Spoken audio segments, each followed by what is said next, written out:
Hello, Church So Blessed, and sa lahat po ng ating viewers, welcome po sa ating midweek service. So ngayon po ay August 27. This is the last of our Overcoming series. And ngayon po, inaanyayahan ko kayo lahat na sabay-sabay po tayo, lahat tayo mag-praise, lahat tayo mag-worship. And before that, let's open in prayer. Lord, salamat po sa gabing ito. Salamat po, Lord, because You have called us to be overcomers. And Lord, even as we have this hunger night, Lord God, we are still standing by this prayer, Lord God, na kami pong lahat ay gutom para sa iyo. And Lord, even as we are hungry for you, Lord, today, Lord, open our hearts, open our minds, Lord, sa lahat po ng gusto mong gawin para sa amin. Holy Spirit, you are free to move and you are free to do as you please, Lord God. And Lord, we worship you in Jesus' name. Amen. So tayo pong lahat ay sabay-sabay magpuri sa ating Panginoon. Hello po, ako po si Fini Pangilinan at tayo po ngayon ay nadako sa ating word. So, ang topic po for tonight ay overcoming jealousy. Overcoming jealousy. Ano nga ba yung jealousy na tinatawag? Sabi ng iba, yan daw yung salamin. Hindi po jealousy po yung salamin, hindi po jealousy yon. Ang jealousy po yan yung pagkainggit o pagkaselos. Ngayon po, pag-iibahin natin ano yung envy and jealousy. Although twins to, parang kambalan to, pero may pinagkaiba sila, pero usually they come as a package. So yung envy po is when a person who does not have resents everyone who does have. Ito po yung wala ka pero nainggit ka sa lahat ng taong meron. Jealousy naman po is when a person has but lives in fear of losing it. Always looking out for some new rival. Yung jealousy po, dito natin makikita na ang mga tao, usually, ang palagay niya sa lahat ng tao sa paligid niya ay kakompetensya niya. So, that's jealousy. And they come as a package. So, address natin to as one thing. So, minsan maririnig niyo ako sabihin ko envy, minsan sabihin ko jealousy. Pero usually, they just mean the same spirit and it's still the same spirit of envy or jealousy. So, tayo po ay may babasahing word ngayon. 1 Corinthians chapter 3 verse 3. Ang sabi dito, "For you are still controlled by your sinful nature. You are jealous of one another and quarrel with each other. Doesn't that prove you are controlled by your sinful nature? Aren't you living like people of the world?" So, let's pray. Lord, salamat po sa iyong salita. And we just come before you, Lord. We humble ourselves before you. And Lord, ngayon po, even as we listen to this word, Lord, we pray that you will search our hearts, Lord God. Lord, alisin mo po ang kailangan alisin sa aming mga puso, Lord, sa aming mga isipan, Lord. Kung nagmamatigas kami, Lord God, we just say, Lord, right now, we choose to humble ourselves and we choose to reflect on your word, Lord God. Na this word is not for the people that we know, but this word, Lord, is for us. Salamat, Panginoon. We give you the glory and honor in Jesus' name. Amen. So makita natin sa 1 Corinthians chapter 3, ang sinasabi dito, ang kausap dito ni Paul ay yung Corinthian church. Sabi dito, "You are still controlled by your sinful nature. You are jealous of one another and quarrel with each other." It proves na you are still controlled by your sinful nature. Sabi niya, "Aren't you living like people of the world?" Bilang mga Kristiyano, di ba, hindi dapat tayo namumuhay na parang mga taga-mundo, but we are called to live as people of the kingdom of God. So, ang mga tao na nagsiselos, ang mga tao na nagkakwarrel or envious, sila po ay namumuhay na para po sila mga namumuhay pa sa kamunduhan. Sa Bible, makikita natin ang envy at jealousy sa isa pang word, it's covetousness. So, yung covetousness po, that's also from the same spirit. Proverbs 14 verse 30. I'm using the New King James Version. Sabi dito, "A sound heart is life to the body, but envy is rottenness to the bones." So, ang envy po is rottenness to the bones. In other words, it means na we are rotten to the core when we entertain the spirit of envy. Ang kabaliktaran naman ng rotten to the core, sabi dito, "A sound heart is life to the body." When you are not envious, it means you are living a healthy life. Pansin niyo po, mas miserable ang mga taong may envy, mas miserable ang mga taong may jealousy sa kanilang mga puso. Pero ang taong may contentment, pansin niyo, ang saya-saya nilang tingnan. Ang mga taong may contentment, they look healthy, they look like they are living a joyful life. Sabi sa Romans chapter 12 verse 15, alam natin lahat tong verse na to. Rejoice with those who rejoice and weep with those who weep. So bakit ko sinabi tong verse na to? Kasi ang mga tao na may envy o jealousy, kabaligtaran ng ginagawa nila.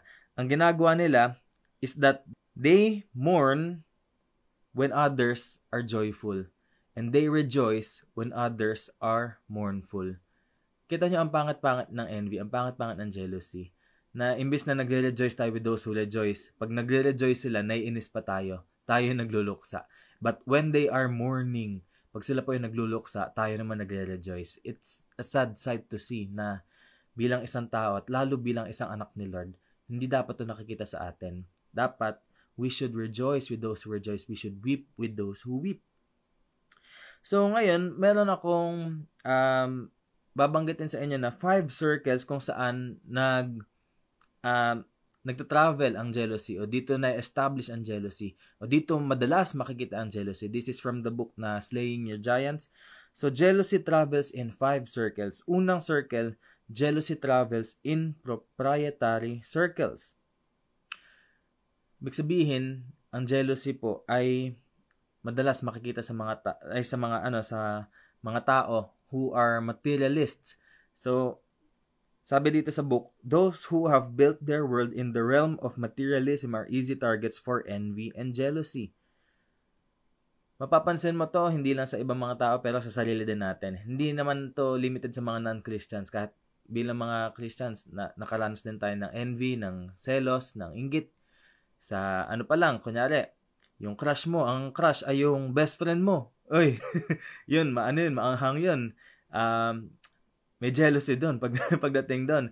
Ano pa, ito lahat tayo nakaranas na to siguro nung bata tayo. Pag mayroong mas magandang laruan yung kaibigan natin. So, doon makikita natin na bata pa lang tayo, we already demonstrate kung ano yung itsura ng envy para sa isang tao. So, hindi masabing innocent lahat ng bata, no? Kahit bata pa lang may envy na, may jealousy na. Minsan umiiyak pa sila pag nakita nila mas maganda yung laruan ng kaibigan niya. Minsan nag-aagawan pa yung mga yan, nag-aaway para sa laruan. That's envy and jealousy. So, titingnan natin sa Genesis chapter 26 verse 12 to 14. Dito po, si Isaac po ay pinagpala ni Lord. Sabi dito, then Isaac sowed in that land and reaped in the same year 100-fold, and the Lord blessed him. The man began to prosper and continued prospering until he became very prosperous. Grabe, threefold prosperity. Sabi, verse 14, for he had possessions of flocks and possessions of herds and a great number of servants. So the Philistines envied him. Dito natin makikita yung mga Philistines po, nainggit sila kay Isaac because the Lord was blessing him. So even when covetous people have all they need, they can never be satisfied. Tayo po, madalas kinukumpara natin yung meron tayo sa mga taong may mas higit pa sa atin. Pero, ang tanong sa atin, do you have all you need? And minsan, ang nangyayari sa atin, we want more than what we need. So their eye is not on the treasure they possess, but on the one that someone else possesses.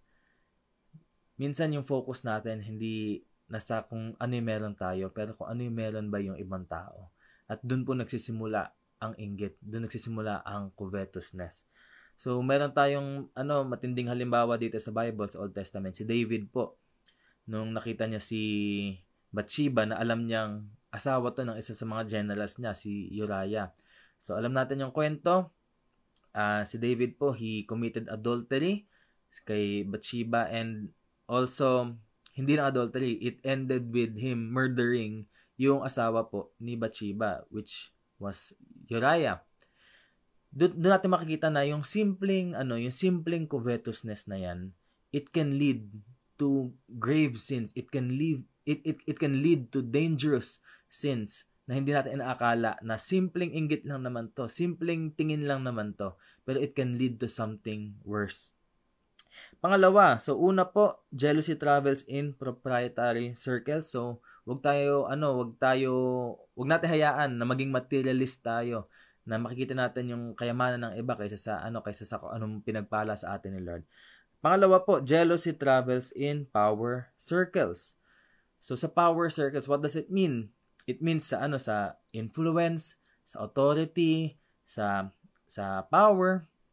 So, may makikita tayong halimbawa dito sa Numbers chapter 16 verse 1 to 3. Sabi dito, one day, Korah, son of Izhar, a descendant of Kohath, son of Levi, conspired with Dathan and Abiram, the sons of Eliab, and On, son of Peleth, from the tribe of Reuben. Yung On pala, pangalan yan.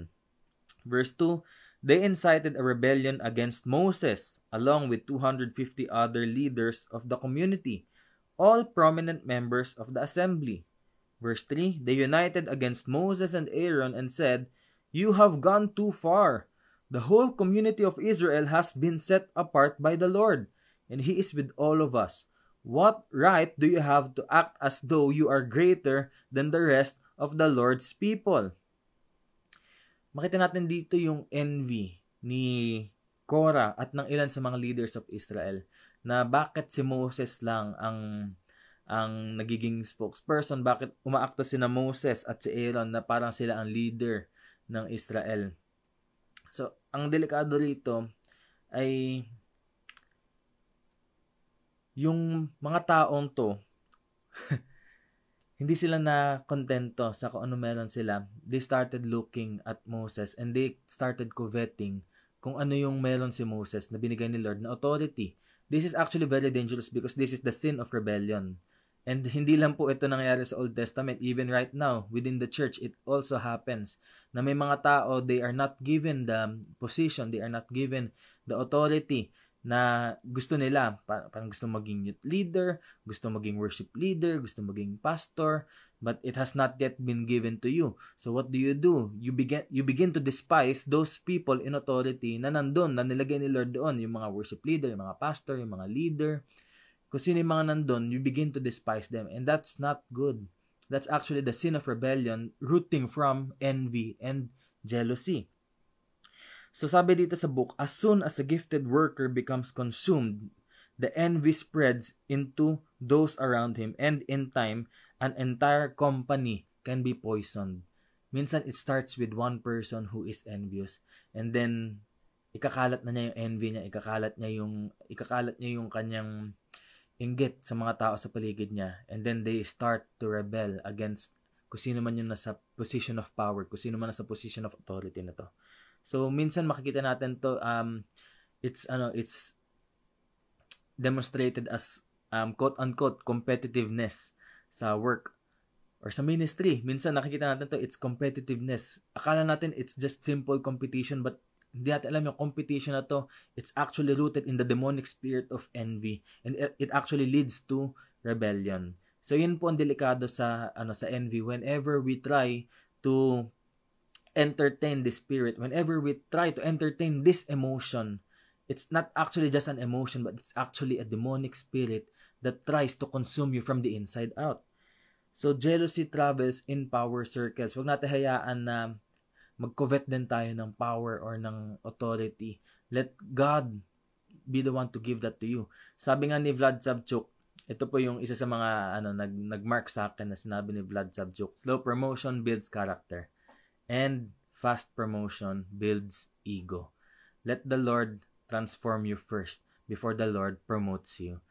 Hayaan natin si Lord i-transform mo ng ating character bago natin asamin yung position na yan. O kung inaasam natin yung position na yan, hayaan natin na we focus on the Lord rather than on that position. Let us focus on the Lord first, and let the Lord say when we are ready to take that certain responsibility. So, pangatlo, jealousy travels in performance circles. So, jealousy travels in performance circles. So, tingnan natin sa 1 Samuel chapter 18 verse 6 to 9. Sabi rito, when the victorious Israelite army was returning home after David had killed the Philistine, women from all the towns of Israel came out to meet King Saul. Si King Saul ang mimit nila, no? Sabi, they sang and danced for joy with tambourines and cymbals. Ito yung kanta nila para kay King Saul. Saul has killed his thousands and David his 10,000. Para kay King Saul tong kanta na to. Verse 8. This made Saul very angry. What's this? He said. They credit David with 10,000s and me with only thousands. Next, they'll be making him their king. Verse 9, so from that time on, Saul kept a jealous eye on David. So he started comparing their performance. So jealousy takes presence when the Spirit of God is absent. Makikita natin dito a few chapters before that the Spirit of God had left King Saul because of his disobedience. Ngayon, anong nangyari? Because the Spirit of God has left King Saul, anong nangyari? Ang nag-replace nun ay the spirit of jealousy. And it was about performance. So nakita natin dito, jealousy travels in performance circles. Si David, ano ba yung nislay ni David, si Goliath and the Philistines who ran away. So makikita natin to hindi lang sa story ni David, but even in the church.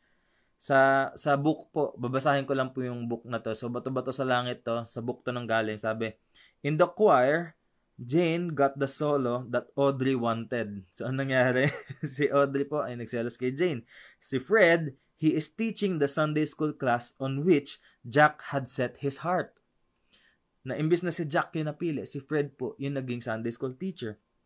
Isa pa, the pastor broods over the superior popularity of an elder or a deacon. So minsan nangyayari to sa church na madalas nangyayari to, and I hope hindi to nangyayari sa ating church o sa mga church ng mga nakikinig dito ngayon, na ang mga ministers mismo sila po yung nagsiselos sa kapwa nila minister. Ang mga naglilingkod kay Lord, nagsiselos dahil merong nakakuha ng posisyon na gusto nila sa church, and they are able to perform what they wanted. Yung imbes na sila yung napili for this certain position that they want, iba po yung napili. So nagkakaroon ng envy. This is a dangerous situation. This is a dangerous thing to entertain sa ating mga buhay. Ako po lagi ko sinasabi sa mga youth leaders ko na kung nakikita nyo na yung mga youth na tinuturuan nyo ay nagiging mas magaling na sa inyo magturo, na nagiging mas effective sila sa ministry, wag nyo silang kainggitan, wag nyo silang pagalitan, because it's always been our prayer that our ceiling, yung ceiling natin, will just be their floor. So let's give them a blessing na pag sila po ay nag-perform para kay Lord.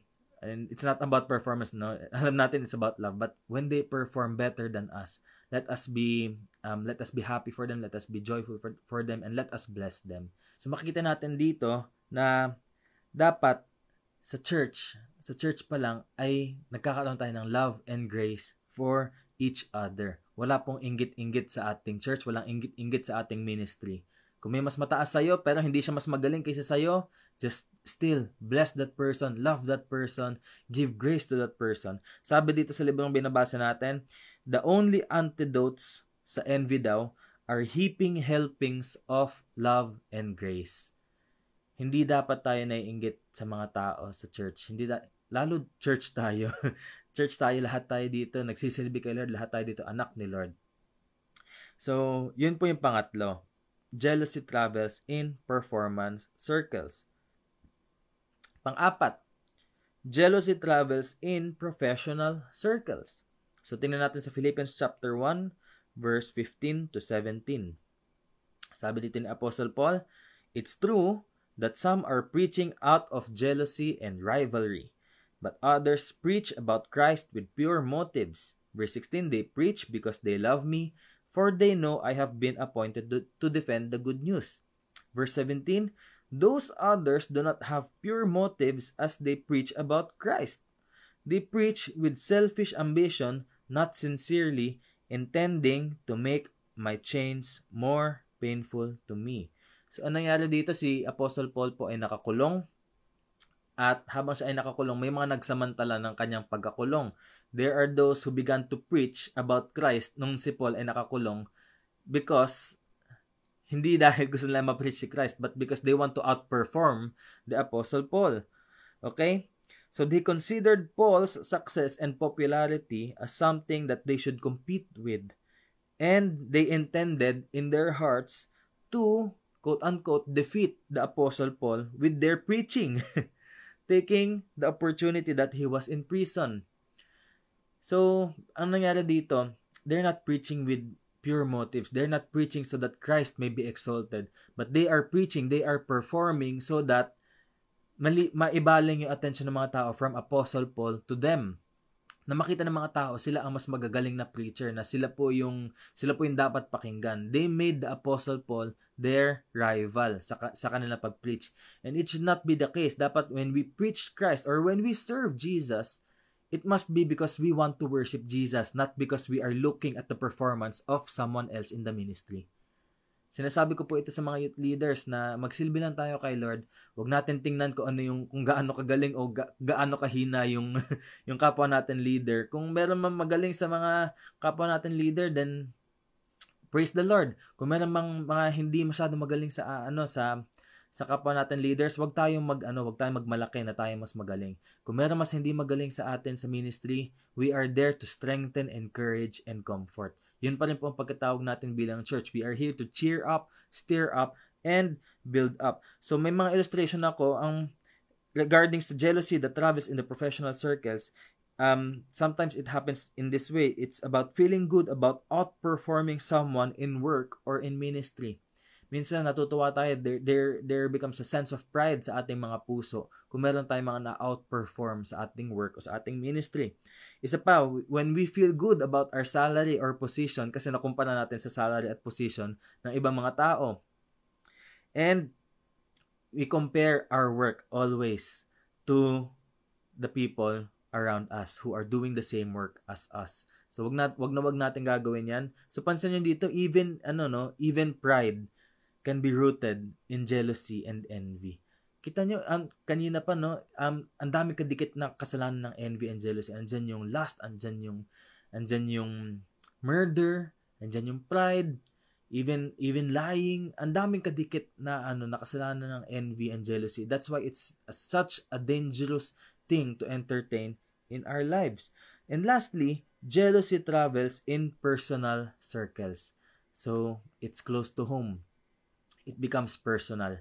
Ang daming examples nito sa Bible, such as si Cain and Abel, si Jacob and Esau, tapos yung older brother sa story ng prodigal son. So ang daming examples po ng personal jealousy sa Bible. So si Cain, alam natin ang story, nagselos siya kasi si Lord, he looked with favor upon that offering of Abel. So anong ginawa ni Cain? He killed Abel. Si Jacob and Esau, he was jealous of Esau's birthright. So anong ginawa niya? Niloko niya yung kanyang tatay at kinuha niya yung blessing na para kay Esau. Sino pa? Sa prodigal son. So basahin natin sa Luke chapter 15 verse 28 to 32. Sabi dito, the older brother was angry and wouldn't go in. His father came out and begged him, but he replied, all these years I've slaved for you and never once refused to do a single thing you told me to. And in all that time, you never gave me even one young goat for a feast with my friends.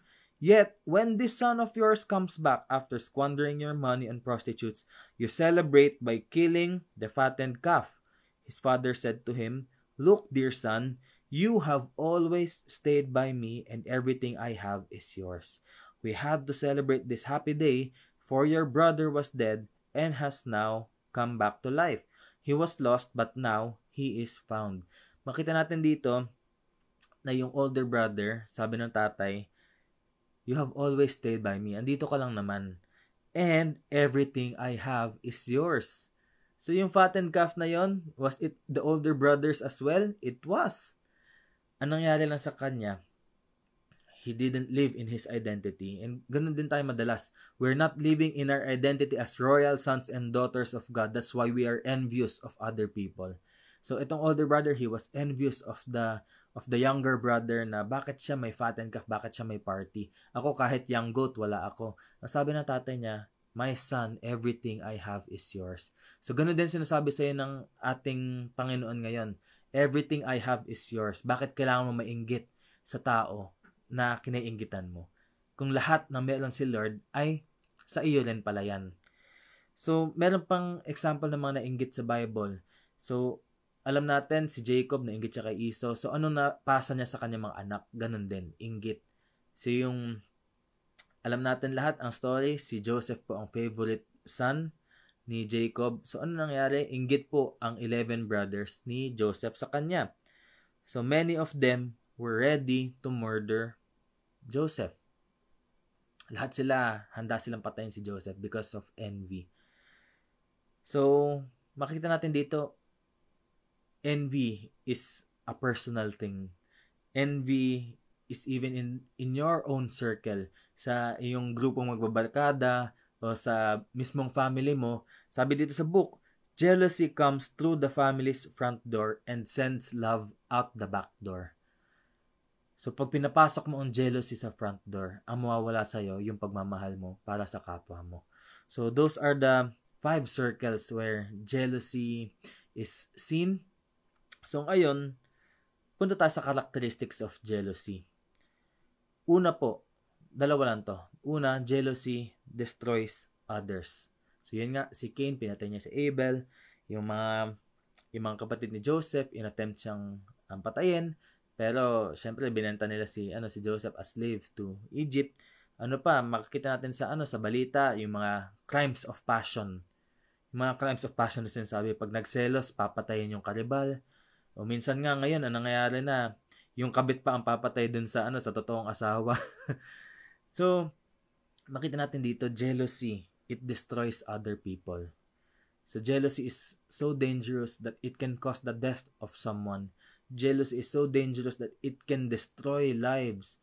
Kaya makikita na sa John chapter 10 verse 10, diba? Sabi dun, the enemy has come to steal, kill, and destroy. Bakit? Kasi nagsiselos sa atin ng kaaway because we are children of God, because we are there to worship the Lord, because we have been given this promise of eternal salvation, of eternal life. Ngayon nainggit sa atin ng kaaway, his goal, his plan for all of us is siya po ay magnanakaw, siya po ay papatay at siya ay maninira sa atin. At makikita natin itong characteristics na to sa isang taong may jealousy o envy. He steals, he kills, he destroys. At napakadelikado nito. So, pangalawang characteristic ng jealousy is jealousy destroys us. It's not just others. It destroys us as well. The deeper victim of envy is the person who envies. Minsan po, di natin namamalayan to sa kakaingit natin, di natin alam, tayo na po pala yung nawawalan ng buhay, tayo na po yung nawawalan ng purpose sa buhay. Si Saul po, sa natitirang time niya sa buhay niya, he hunted down David. Gusto niyang patayin si David because of jealousy. Pero hindi si David ang nasira niya. He destroyed himself. So, yung mga accuser ni Daniel na nagpatapon sa kanya sa lion's den, sila po ang kalaunan, sila rin yung pinatapon sa lion's den at sila yung kinain ng mga lion. So, ano makikita niyo dito? That jealousy always comes back to us.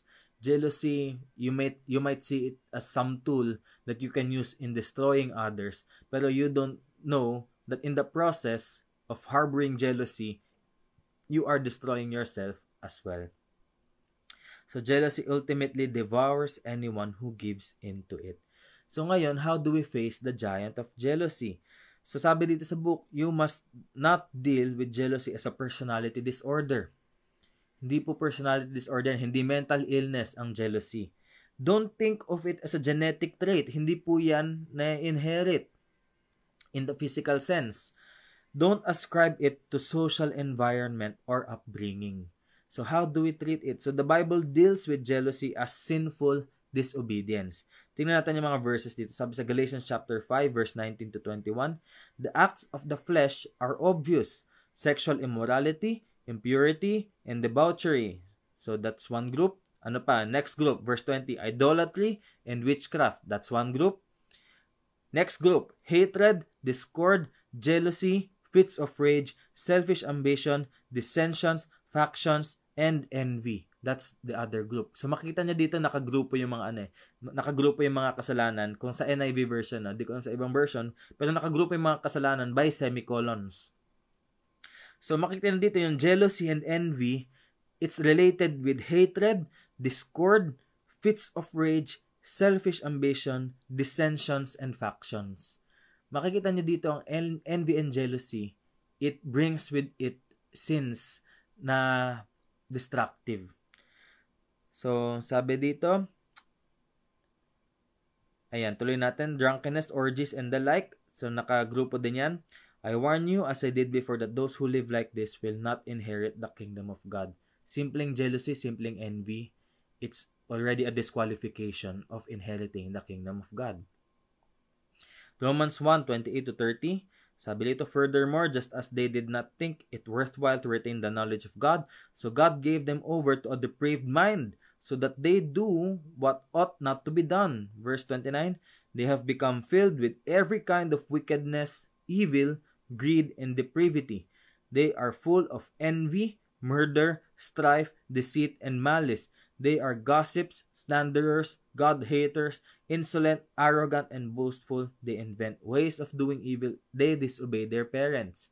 Nakita natin dito, ang daming kagrupo ng envy na mga kasalanan na hindi natin in-expect na ganun pala kabigat. So, kay Lord, ganun po kabigat ang kasalanan ng envy.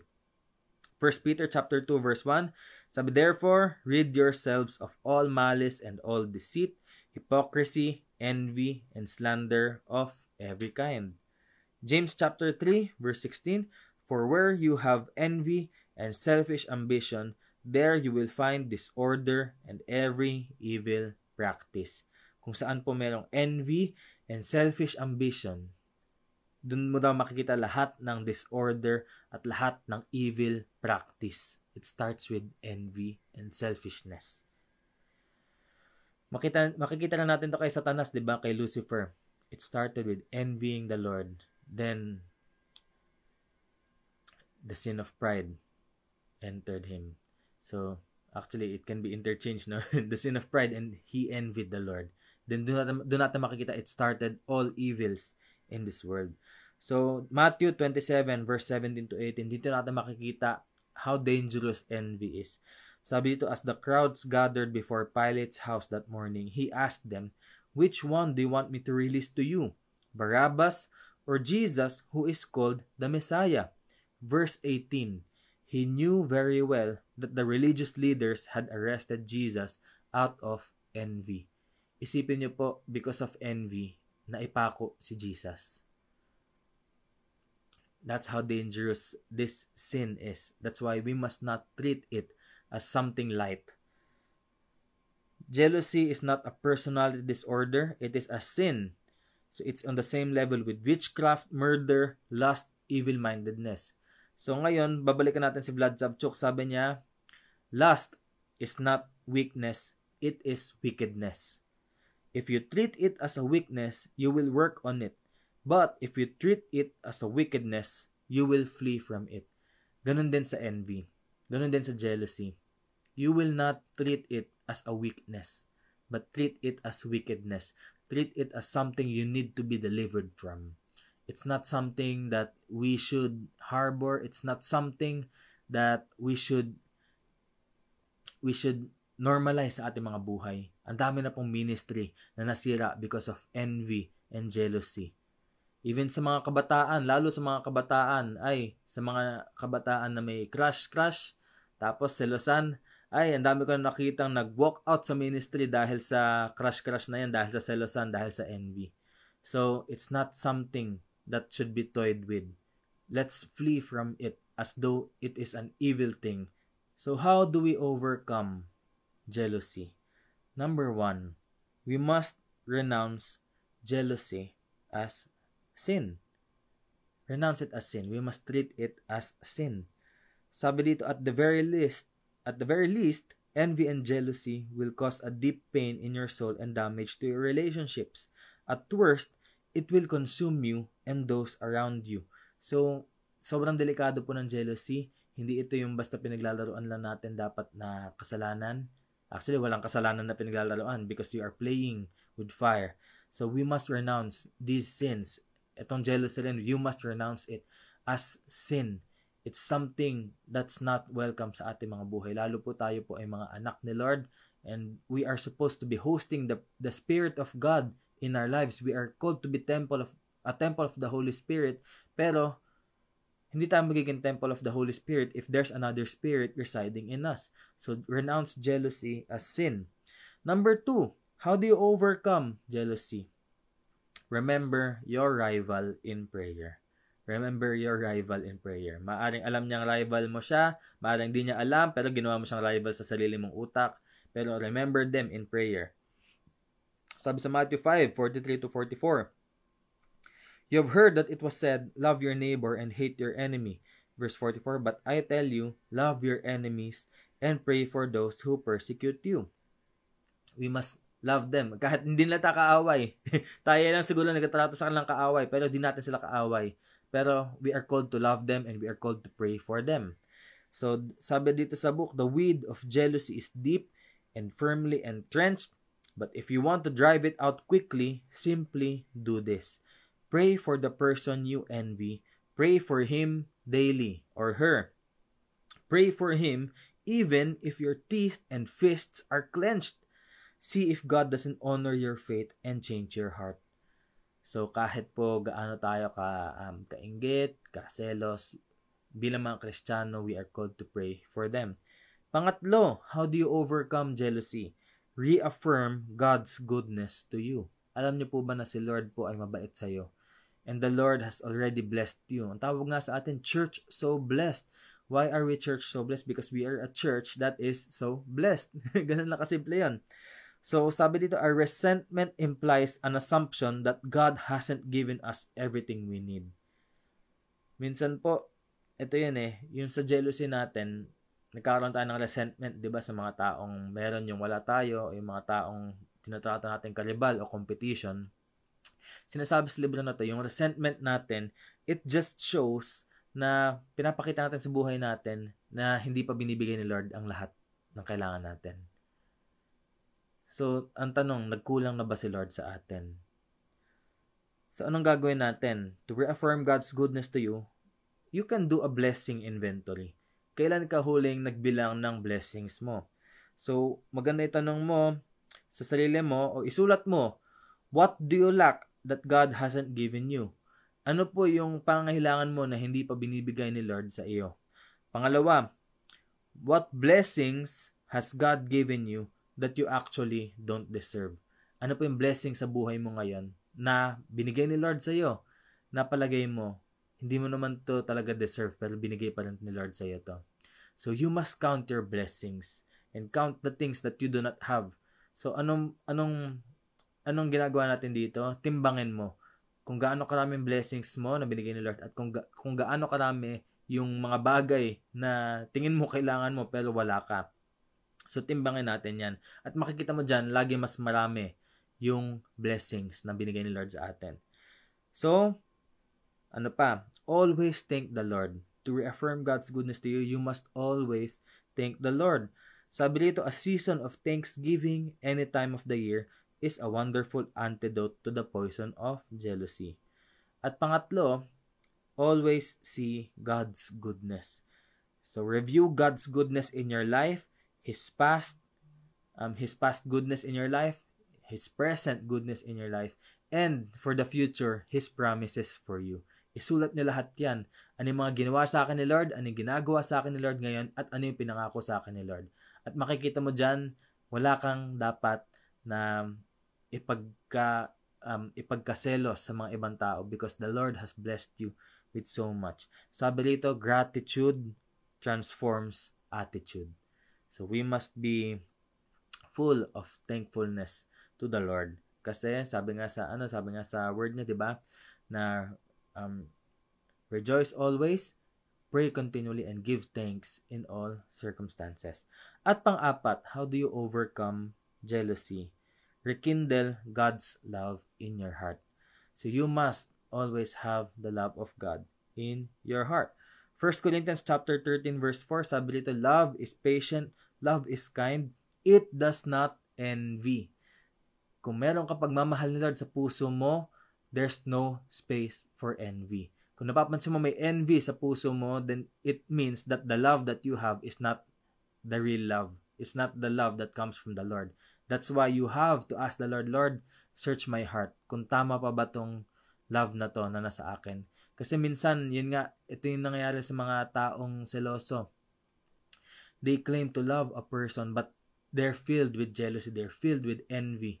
There's no contentment, there's no security. So, anong nangyari dito? Sabi nga dito, love does not envy. It means that love is not present. Saan ba natin makukuha yung love? It's when we ask from the Lord, Lord, give me love that comes from you. Lord, I want to demonstrate your love to these people. So when there is love, there's no envy. 1 John 4:18, sabi, there's no fear in love, but perfect love drives out fear. Because fear has to do with punishment. The one who fears is not made perfect in love. So it's not just fear. Love drives out even jealousy. Love drives out anger, hatred, resentment, and many other sins. Pansin nyo to, when you have love, mabubura lahat ng to. Kasi part to na this is the fruit of the Spirit. Love, joy, peace. Diba? Love, joy, peace, patience, kindness, goodness, faithfulness, gentleness, and self-control. When you have the Holy Spirit, then you have no room for other spirits. So, eto po. To conclude, sabi dito, when you know you are deeply loved and abundantly blessed by God, there's no more room for jealousy. You are special as you are, that our God was willing to die for someone like you. You are blessed, and you are so blessed. So how do you overcome jealousy? Number 1, you renounce jealousy as sin. Number 2, always pray for your rival. Number 3, you must reaffirm God's goodness to you. And number 4, you must rekindle God's love in your heart. Lagi natin hingin kay Lord yung kanyang pagmamahal para alisin yung jealousy na to. So, let's pray. Lord, salamat po because you have shown us, Lord God, how to get rid of this evil spirit of envy, of jealousy. Salamat po, Panginoon, kasi po, ikaw po ang God of love. And Lord, salamat po because you have shown us, Lord God, that perfect love drives out all fear, and not just fear, Lord, but all demonic spirits. Lord, we just pray for the person who's listening right now. We just pray, Lord God, for a renewed mind, a renewed heart, Lord God, a heart that's willing to forgive, a heart that's willing to love. Salamat, Panginoon. And Lord, we pray for all of us, Lord God. Give us contentment, give us satisfaction, Lord God, that comes from you. And Lord, may we be satisfied when we have you. And wag na namin asamin pa, Lord God, kung ano yung meron na kung ano yung kayang ialok ng mundo sa amin. But Lord, let us find our satisfaction in you alone, that we may find we are totally blessed, Lord God. We are truly blessed, Lord God, beyond what we can see or imagine, Lord. Salamat po, Panginoon. Lord, we give you the glory and honor. In Jesus' name we pray. Amen. Amen. Ngayon po, we will proceed with our prayer items. So, una po, let's pray for our nation, the Philippines. So, we will pray for righteousness. Sabi sa Proverbs chapter 14 verse 34, righteousness exalts a nation, but sin condemns any people. And pangalawa po, we will pray for the fear of the Lord. Sabi sa Psalms 32 verse 12, blessed is the nation whose God is the Lord, the people He chose for His inheritance. So even as we pray, let's remember the ones who are governing our country. So let's pray. Lord, salamat po kasi binigay mo sa amin ang Pilipinas, Lord. And even as you have given us this country, we pray, Lord, na kami pong lahat, we will just have this burden in our hearts to pray for our country. Lord, we pray for the Philippines, Lord. We pray for righteousness. Lord, magmula po sa amin, sa mga believers, Lord God, who are praying for the Philippines, up to the President of the Philippines, Lord God. We pray for righteousness. We pray, Lord God, na magkaroon kami, Lord God, ng takot na magkasala. Magkaroon kami, Lord God, ng justice sa aming mga puso. Lord, let us hate sin, Lord. Let us hate corruption, Lord. We pray, Lord God, for Philippines, that you are a righteous nation. Philippines, you are a righteous nation. You are a Christian nation. And you are a nation that is blessed because you are righteous. Lord God, we pray for the Philippines, Lord, na even as Christians are rising up, Lord God, and praying for our nation, Lord, we pray na Ikaw po mismo ang kikilos sa aming bansa, Lord. Lord, be the head of this nation. And Lord, we pray for the fear of the Lord para sa lahat po ng mga Pilipino, from the President, Lord God, down to the citizens. Lord, we pray that they may come to a saving knowledge of Jesus Christ. Lord, may they fear the Lord. We pray, Lord God, na sila po, kami pong lahat na nandito sa bansa namin, we will come to know You and acknowledge You as the Lord of our land. Lord, we pray na lahat po kami, Lord, we will just continue to serve You, we'll continue to worship You. Lord, ayaw po namin na ang bansa ng Pilipinas, Lord, ay makondemn na kami po ay isa sa mga bansa na hindi naniniwala sa Panginoon. Lord, pinagpala po ang bansa na ang Diyos, ang Panginoon. We pray, Lord, na kami pong lahat, we will just pray and intercede, Lord, for this country. That from the President, Lord God, to the senators, to the judges, Lord, to the congressmen, to the barangays, Lord, we pray that the fear of the Lord will be on their hearts. Thank You, Lord, in Jesus' name. Amen. And right now, we're going to pray for the body of Christ, for the church. Let's pray for unity. 1 Corinthians chapter 1 verse 10, sabi rito, I appeal to you, dear brothers and sisters, by the authority of our Lord Jesus Christ, to live in harmony with each other, that there be no divisions in the church, rather be of one mind, united in thought and purpose. At pangalawa po, let's pray for obedience sa body of Christ. Let's pray for obedience to the call of Jesus. Matthew 28 verse 19, sabi dito, therefore go and make disciples of all the nations, baptizing them in the name of the Father and the Son and the Holy Spirit. So the Great Commission is still there for all of us, and we are still there to obey it. So let's pray. Lord, salamat po kasi po binigay mo sa amin ang body of Christ, Lord. Right now, we lift the body of Christ in prayer. We pray for unity, Lord, sa body of Christ. We pray for unity in the church. Regardless of denominations, God, we pray that there will be harmony, there will be unity in the church. There will just be one thought and one mind, Lord God, para sa amin lahat. And we pray, Lord God, that manaig po ang humility sa bawat isang church, sa lahat po ng pastor, sa lahat po ng bishop, sa lahat po ng mga head ng mga church, Lord. We pray na magkaroon po ng humility to just stand as one body of Christ. Lord, Ikaw lang po ang head ng church, and we pray, Lord, na bawat isa sa amin sa body of Christ, we will treat each other, Lord God, as beneficial to each one, Lord God, that we serve unique purposes, Lord God, for the development, for the building up of the body of Christ. Salamat, Panginoon, for this unity. And Lord, we pray for obedience as well sa body of Christ, that in unity, Lord God, we will still obey Your call, Lord God, to go and make disciples of all nations, to make disciples of all peoples, Lord. We pray for the body of Christ, Lord God. We will just stand as one, Lord God, in winning this nation for Jesus, that we will intercede for this nation, Lord, that we will evangelize to its citizens, na lahat sila makakilala kay Lord. And Lord, we just pray that the body of Christ will stand up, Lord God. And Lord, hindi po sila magiging pipe, hindi kami magiging pipe, Lord God. Instead, we will tell them, Lord God, of the good news of Jesus Christ, that You have come to seek and to save the lost. Salamat, Panginoon. Lord, we just lift up to You the body of Christ in Jesus' name. Amen. And right now, we're going to pray for Church So Blessed. So una po, let's pray for the church building. Sabi sa 1 Chronicles chapter 4 verse 10, this is the prayer of Jabez. Sabi dito, oh, that You would bless me and enlarge my territory.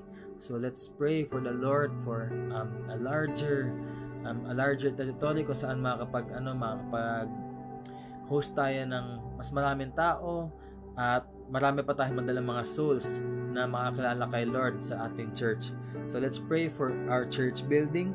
Pangalawa, let's pray for God to protect and to sustain us. So let's continue with the prayer of Jabez. Sabi dito, let your hand be with me and keep me from harm so that I will be free from pain. So let's pray for all the pastors, the ministers, the members, the staff ng Church So Blessed, that they will be free from harm, that they will be protected by the Lord. And let's pray na ito sa Joshua chapter 1 verse 5. And promise the Lord, no one will be able to stand against you all the days of your life. As I was with Moses, so I will be with you. I will never leave you nor forsake you. So let's pray for CSB. Lord, we pray for CSB na alam namin, Lord, may pinangako ka sa amin na church building, and we are praying, Lord God, for this church building. We pray, Lord God, for our own location, Lord, kung saan makakapag-worship kami, makakapag-praise kami, Lord, kung saan makakapag-outreach kami, makakapag-conduct kami, Lord God, ng mga discipleship, and even, Lord, ng mga learning classes, Lord God, that people may come to know you. Lord, we are praying for this church building that you have promised us. Lord, we claim it. And Lord, alam namin na binigay mo na sa amin to. Salamat, Panginoon. We know na even as you give us this church building, Lord, it will be used for the advancement of your kingdom. And Lord, we pray for Church So Blessed, for all the pastors, the ministers, the staff, the members. Lord, we pray for your protection upon each and every one of them. Lord, we pray for healing for every one of them sa mga sakit. We remember those with sickness, Lord God, and Lord, I pray that you will heal them in the name of Jesus. And Lord, I pray for your covering. Cover the church, Lord God, with the blood of Jesus. We just pray, Lord God, that no plans of the enemy and no weapons formed against the church will prosper in Jesus' name. Lord, sa iyo po ang Church So Blessed. Inaalay po namin sa iyo, Lord, ang aming church. And Lord, we just say na ikaw po ang hari ng aming church. Lord, be the King, Lord, be the Lord of our church, be the Lord in the body of Christ, and be the Lord of the Philippines. Salamat, Panginoon. We give you the glory and honor in Jesus' name. Amen. Amen. So, that concludes our Hunger Night and also our Overcoming series. Sa lahat po ng nanood, we pray that you are blessed, and if you want someone else to hear the word of God and to pray, you can tag them even after this video ends, because this will be uploaded po sa ating Facebook, Church So Blessed. And every Sunday po, we also have our Sunday service. We have our 9 a.m. and 11 a.m. And for every Wednesday po, you can stay tuned sa ating Facebook, and meron po tayong midweek service tuwing 6 o'clock p.m. nga po ng Wednesday. So God bless you, and I pray na lahat po tayo ngayon ay alagaan ni Lord, protektahan ni Lord, and we just continue to keep on praying. Keep on praying for each other, keep on encouraging one another, and God bless you.